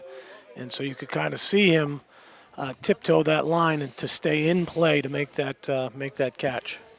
And that's going to be the second out of the inning for the Bobcats in Brickley. Again, runner on first. Dan Wooster up for St. Thomas, flying out to center, 0-2 on the day. Flying out to center in his previous at-bat. Of course, that's the one that Costa misread a little bit, but athletically made a play with his speed to get back on it and make the nice catch. That's a nice pitch. And Brickley paints the corner right there with that one. And that was perfect. That was right at letter high, just below. That's about the top of his strike zone, I think, the umpires, and beautiful pitch. Oh, he went on that one. I'd check. He definitely checked down there, and he did. Yeah, we had a good angle of that one from where we are. Yeah, the eyes are still good, so I had that one. I can still see. Got 2 strikes on the batter here, and I was just about to say Brickley's had a tough time getting control of that curveball, but got a little help there from the batter. And that's going to be stabbed by Brickley for out number 3. And the Bobcats lead at 11-2. See if they can push one more across and end this thing. And welcome back. The lead off the 5th inning here will be Mike Hogan.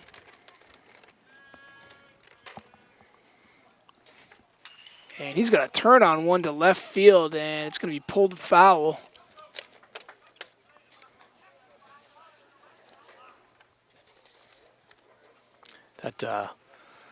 I know earlier in the game, the left fielder and center fielder, one got between them. But this time of day, and Coach Boyle said it, says it often, this left field is probably the hardest. Left field at Plymouth Regional High School, and anybody that used to play it forever is probably the toughest. With this sun setting right in your eyes, makes it hard. That definitely would have been extra bases had that stayed fair. Tough for that to jump on it. And Hogan's going to swing at strike 3 in the dirt, and he's going to be out at first. Hogan 2 for 4 on the day, 2 singles, and up will be Velez coming in for the injured Quayle. Of course, we say injured, we don't know how bad it is, and I think the hopes is that, give him a little rest and see if we can get him going if they are able to hang on to this. I'd like to see a good at-bat by Tony. I know he hasn't had a ton of innings this year in at-bat, so it's a little bit harder, but that was good laying off that high one. But there's a guy in kind of a talk about throwback. He's going to earn it in all three sports. You have to kind of wait your time. Obviously, back-to-back championships. He was a big part of that football team, but he didn't get maybe the carries or touches that you might get at another school. But when you have the depth that they had in football, he is one of the better hockey players. Got a lot of ice time, and in baseball here, so really looking forward to his maturity moving into next season, his senior year. And he's going to swing at the curveball, take the count to 1-2. As you know, when you have that depth in the program, if kids will stay there and wait to earn their time, it usually pays off because that depth is a nice. But so many kids want it early now, and it's just been nice to see Tony in his maturity. And he's going to take that curveball on the inside. Run the count to 2-2. 1 out in the inning. Again, the Bobcats lead at 11-2.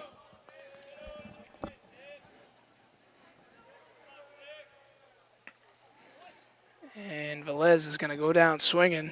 Good cut.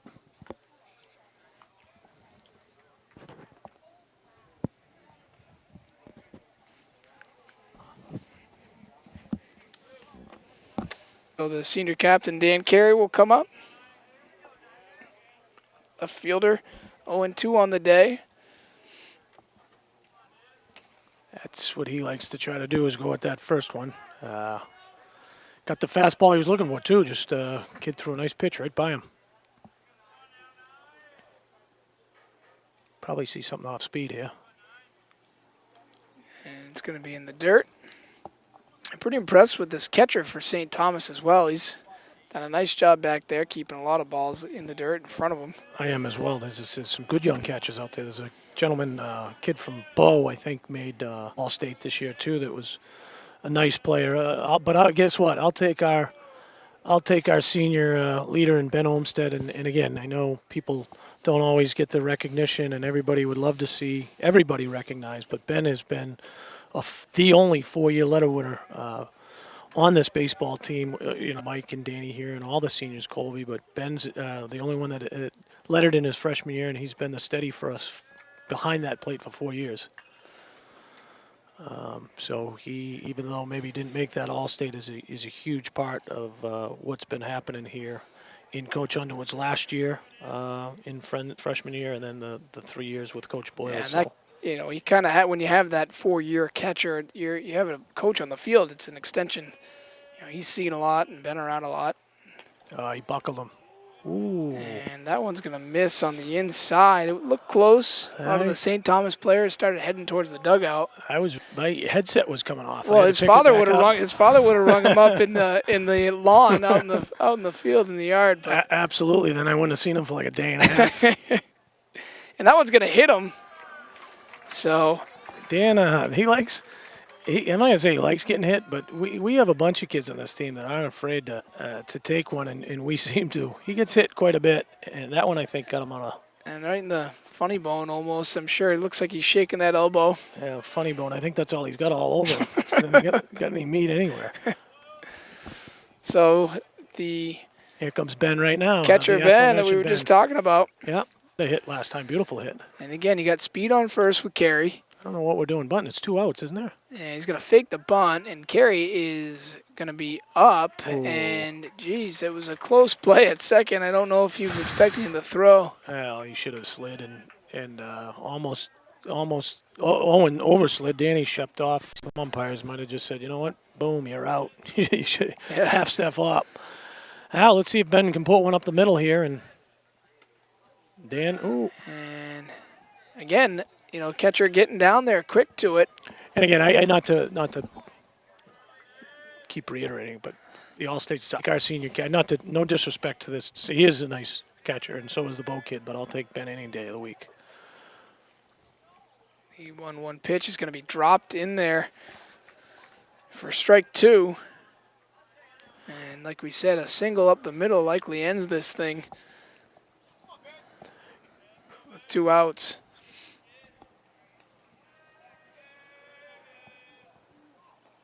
And it's going to get away, so Carey will take third, and the game-ending run 90 feet away. 2-2 count.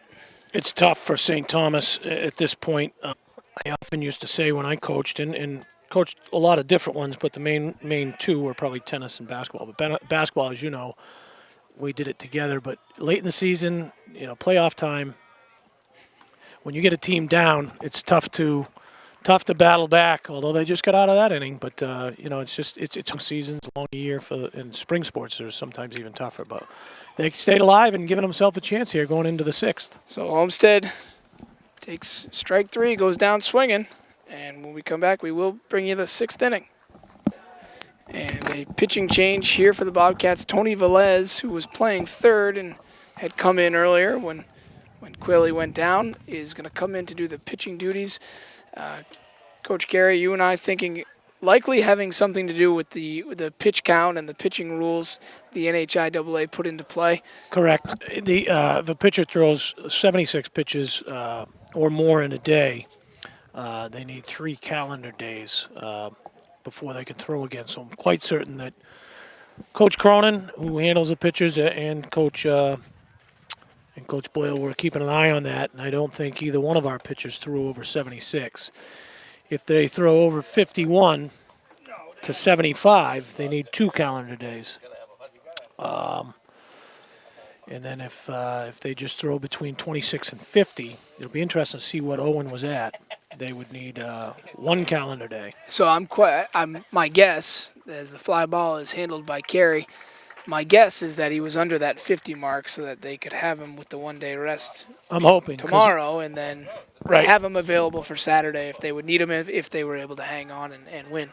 Correct. If we get past today, Garrett, I'm sure we'll start on Saturday. And then, like you said, you'd have Owen. I'm not sure with Nick where he was for pitches, but I don't know, if he's injured and out of lineup, so who knows. And the fastball gets turned on by Carter LaForce, the left fielder. I think, we always had a pitching rule in New Hampshire, so this isn't the pitch count rule is new. We used to have innings where if you pitched into the 5th, I believe you needed 3 days rest, and I believe that you could pitch no more than 15 innings in a 7-day period.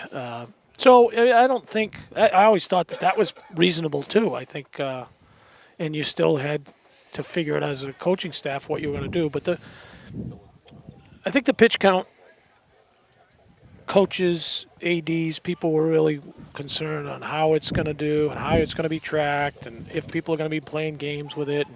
But I think after, I believe it's in its 2nd year, maybe 3rd, definitely not more than 3. But I think it's gone well. I haven't heard any in AD meetings or any grumblings of any issues with it. So. And we mentioned Coach Cronin and Coach Boyle, and they've got Coach John Sullivan in there, and with his analytic mind and a lot of the technology piece, I think that he joked at one point that he needed a table for over there because he tracks so many things throughout the course of the game. Well, a table, it looks like he's got about 3 over there right now. Yeah.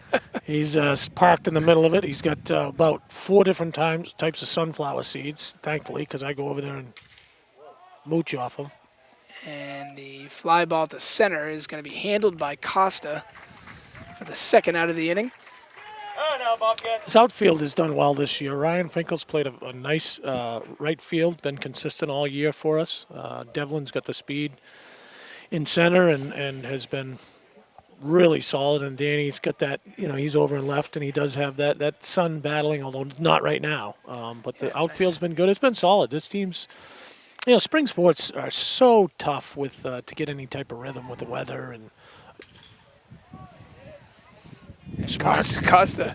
Ooh, almost could have got this guy at second. Had a nice jump on that ball, but it was a line drive, so unable to come home with it. No, at this score, you said smart. I think you're referring to him not diving for absolutely. that and trying to make a play on it. So yeah, no way do you want to do that at this point, or I can't see when you would want to do it unless you have to have that out and down some runs. But I wouldn't even recommend it then, with being the home team and batting again. I thought he almost could have had him at second. Would have been close if he came up firing and had the bag covered. But so Velez with 2 outs. Velez doing a great job here throwing strikes. He has. Coming in and he's gotten two fly ball outs and another couple close here. I've said this, any of us as coaches, you want to see your team, improve throughout the year. It doesn't matter if you're making a championship run or you're 0-18. When you start on day one and you finish, you want to see that growth as, individuals, but definitely as a team collectively. And I think we've seen that with this baseball team. And again, all sports can be hard for different reasons. I think the spring sometimes is a little bit harder just with all the end of the year things that are going on. Well, first at the front end of it, you have the weather and tough to get outside, inconsistent practice places and times, and then at the end of the year, it's a rush with a graduation, and these guys have really stayed the course and grown throughout the year. It's been nice to see. That pitch is going to miss just high. On the count of 3-1.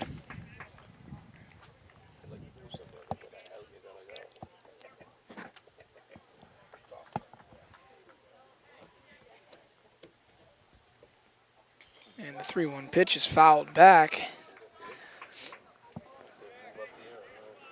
Going to run the count full with 2 outs. Runners will be off on the pitch.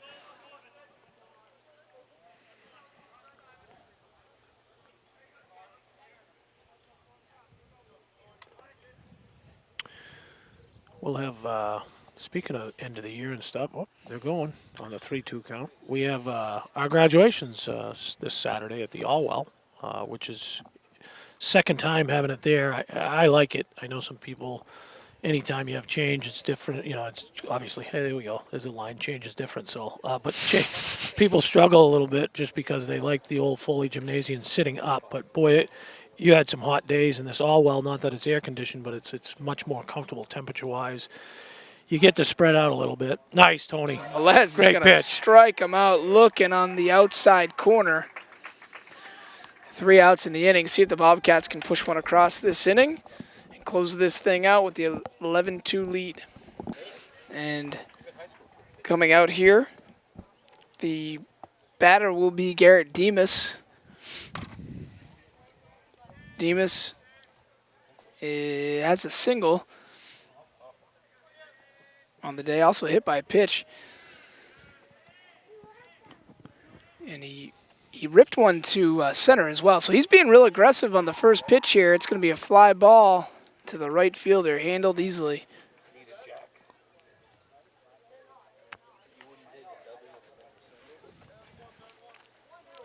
It's hard to say. I mean, we're sitting here and we're watching the game and calling the game and, hoping that they can push one more across. But I still think that they're up there battling with good at-bats and stay in the course. I'm okay with Garrett swinging at the first pitch. As I said, coach is okay too. I mean, it depends, I guess, who you're seeing. If it's a different pitcher and it's a kid that likes to nibble and is a strong pitcher, maybe Coach Boyle would say, hey, let's get the pitch count up. But at this point, go ahead. Play the way you've been playing. No reason to change. And the batter is Colby Moore here, who's walked twice on the day and hit a big shot to left field. Yeah, this kid's pitched well since he's come in. So he looks like he hasn't lost any velocity. He hasn't looked like it's getting away from me. He's still bringing it pretty good. Yeah, throwing strikes in. The interesting thing about him is that he's been pitching from the stretch. Right. I remember a lot of kids like to, he's a junior for these guys. I'm sure he'll be one of their better pitchers and probably is this year and moving forward. He's got good stuff. Yeah. Sometimes that stretch is easier. It's just a lot less movement for kids. It's a little bit more compact. I have no problem with that. Do you? No, not at all. And, they'll talk about generating power with your windup, but right. It's really whatever's comfortable. He's throwing strikes and he just gets more looking on the curveball, the outside corner. So it's going to bring up Costa. See if he can get anything going here with 2 outs.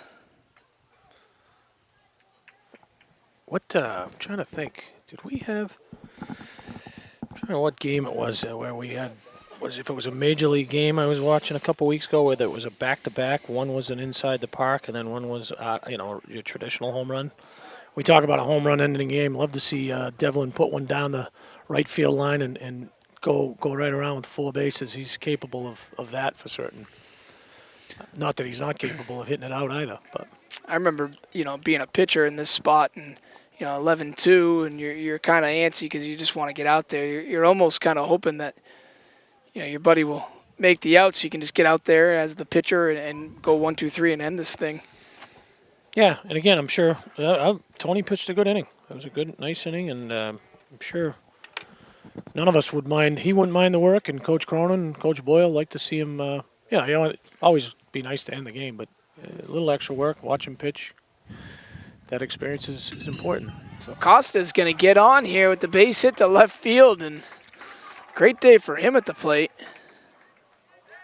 What you got it in front of you? What did he go today? Well, he's been on base 3 times. He struck out looking his first at bat, but a hit by pitch and a walk and a base hit there. Yeah. So anytime you can get speed like him on base, For sure. it always is beneficial, especially out of that 9 spot. Again, we talked about it before. He's not, a lot of people like to put speed and a good bat at that 9 spot, Yep. and he certainly would lead off, as you said, for most teams in the division. So Henry Green will come up, the sophomore, and that pitch is outside. Again, Costa not moving on that pitch. Got to think he's probably taken off on this one. Not sure if that was an out pitch to see if they could throw him out. Didn't seem it. I think the catcher would have been moving a little quicker. And he is off. It's in the dirt. He's going to be up. Watching Devlin run, it's like baseball for him. It's probably frustrating because he just gets going 'Cause he gotta 3/4 way. stop. Yeah, he'd like to just keep going right down the lagoons, right through the woods. Run, Forrest, run. He gets going on that soccer field, and a ball on his foot. It's something to watch. And it's going to run the count to 3-0 here for Green. And he's got a runner in scoring position. And again, Costa's still a threat to take third, again, with him in scoring position. I would think if a ball gets bounced around even a little bit away from that catcher, he'll be going. And it's going to be high and outside. Going to set things up for Brickley.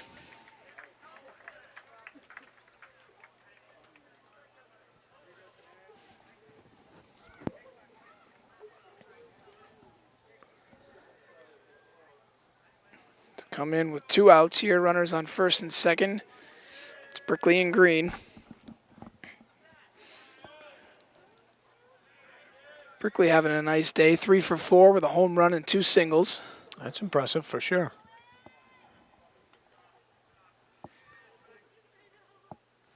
And it is in the dirt. Costa got a good jump out there, but That is- catcher keeps it in front. We keep saying he's had some great stops. That could have been one of as good as anyone that he had.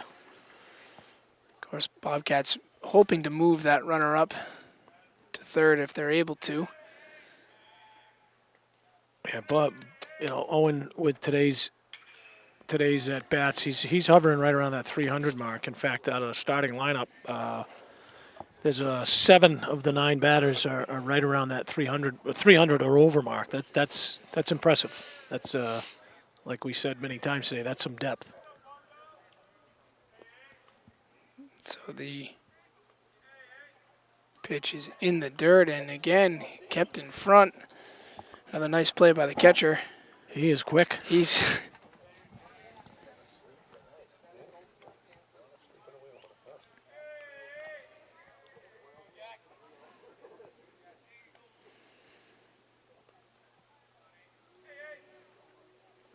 and it's going to hit him.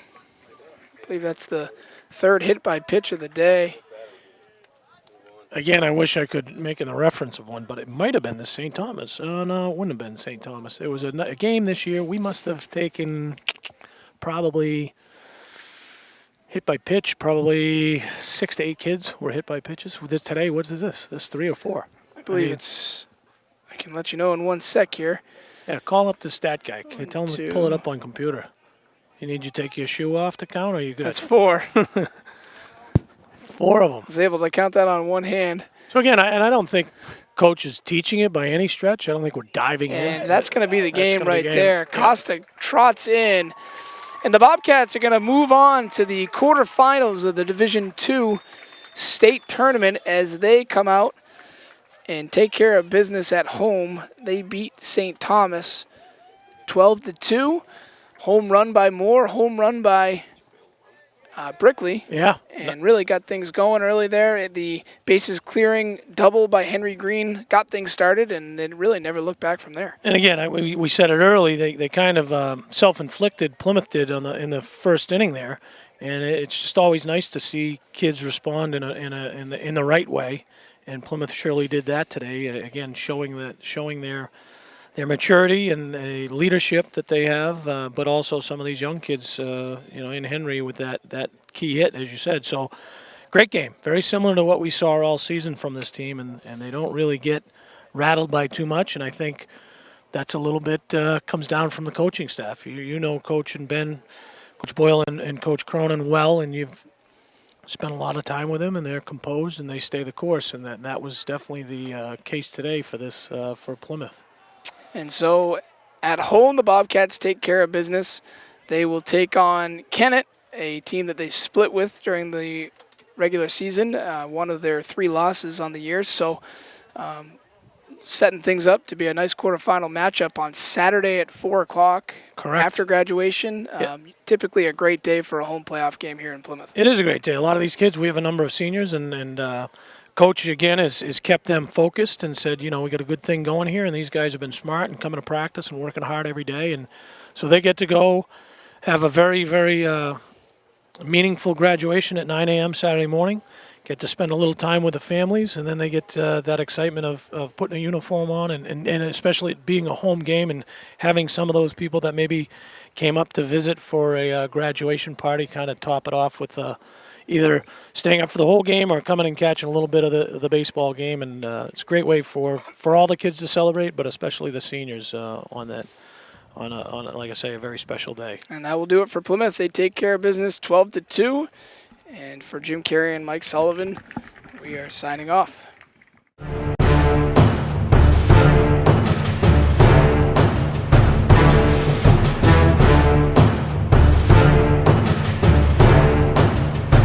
I'm here with Mike Boyle, head coach of the Plymouth Bobcats, and his team just defeated St. Thomas 12-2 in the opening round of the playoffs here, the NHIAA Division II.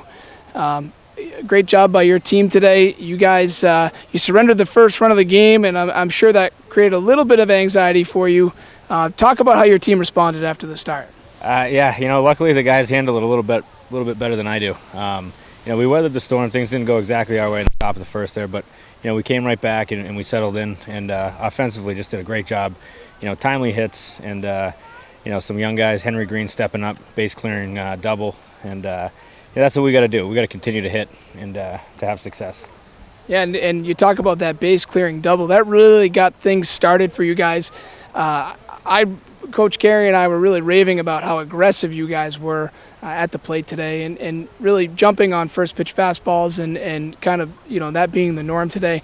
Home runs by Moore and Brickley.